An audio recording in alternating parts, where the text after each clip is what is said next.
Hi Barry and everyone at ICMI. I hope you're hanging in there. It's been a tough time for you and for the speakers, and lots of us are doing it tough. So I just want to give you a little update on what my team and I have done to respond to the new challenge and opportunity that has presented. I've invested heavily in a broadcast studio. I've got my own full-time broadcast studio and full-time AV crew. And I just wanted to let you know I'm ready when you are and show you a little snapshot of what we've been up to. Today she will share with you how she led and inspired her team through the long, tough Antarctic year. Please welcome Rachael.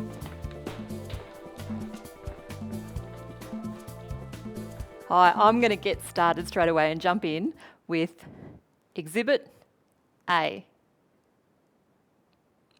Any takers? Few. Anyone remotely interested? Anyone know someone you'd like to send down there? Wow. Well, 100 years ago, this is how we recruited for Antarctic expeditions. Shackleton put this ad in the newspaper over in London, and legend has it over 5,000 men applied, and that's how we filled the first ever expedition. Now, 100 years later, not much has changed. It is still bitterly cold. There is still months of complete darkness. Safe return is no longer doubtful. We do have workplace health and safety legislation now, so they're kind of obliged to bring us back or have a crack. And of course, women are welcome and wanted. But 100 years after this first appeared, not much has changed. In Australia, we still recruit for Antarctic expeditions by placing an ad in a newspaper. And I just answered the ad.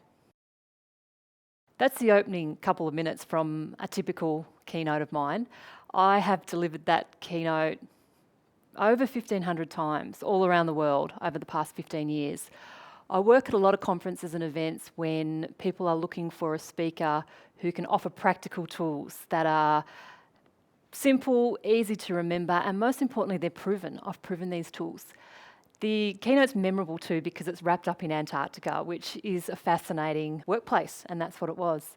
The tools are relevant to any team environment, so schools and hospitals, private sector, small business, franchise. I've worked across the whole spectrum, and these tools apply to any team whatsoever.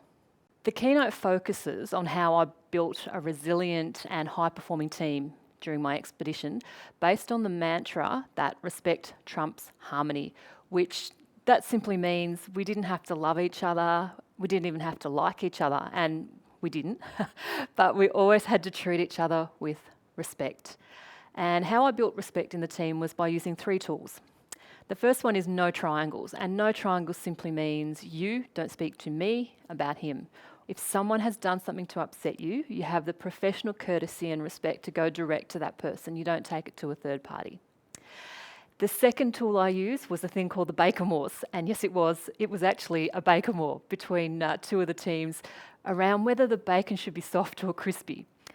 When I got to the bottom of it though, I found out it was actually one team thought the other team was cooking the bacon the opposite way to irritate them, and I realised this is actually nothing to do with bacon, it's about respect. The third tool I talk about is what I call leading without a title. And we had a plane crash in Antarctica. I had to lead the search and rescue following a plane crash. I had 4 of my people stranded 500 kilometres away. And on day 3 of the search and rescue, when we hadn't eaten all day, the search and rescue team, somebody had plated up a meal for us and put them aside so that we didn't miss out on dinner. And when I spoke to that person and I said, that's fantastic leadership, she said to me, oh, I'm not the leader. Rick is the leader. And I said, well, no, that's a title. Leadership isn't a title. Leadership is a behaviour. You saw something that needed to be done and you just did it. That's leadership. My content and stagecraft has got me to where I am today, where I'm now presenting 2 or 3 events a week and have been for the last 15 years. But now that we're moving completely online and large gatherings won't be happening in the foreseeable future, production values are going to be the thing that determines the difference between an okay kind of experience and something that is outstanding and memorable. And I understand that you'll be trusting me with your clients and your audience. And so I've invested heavily in the production values for my studio. I've got my own studio here, and I've got my own AV team who will be with me at every event, operating the cameras and the lights and the vision switcher, so I can concentrate 100% on delivery.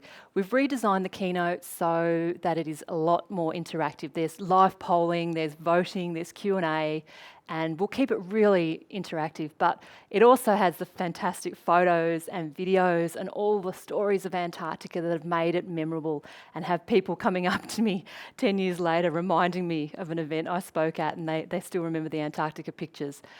So they'll still all be there.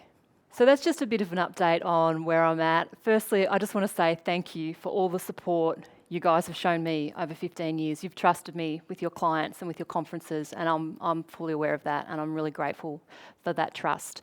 I hope I've held up my end of the deal. I look forward to working with you more. The great part about this is I've often had to turn down travel in far north Queensland or even remote parts of Western Australia simply because the travel involved was too expensive and too extensive. But the great part of having my own studio is I can work anywhere around Australia, around the clock, at short notice too. So I look forward to catching up with you and joining you on this brave new adventure. Take care.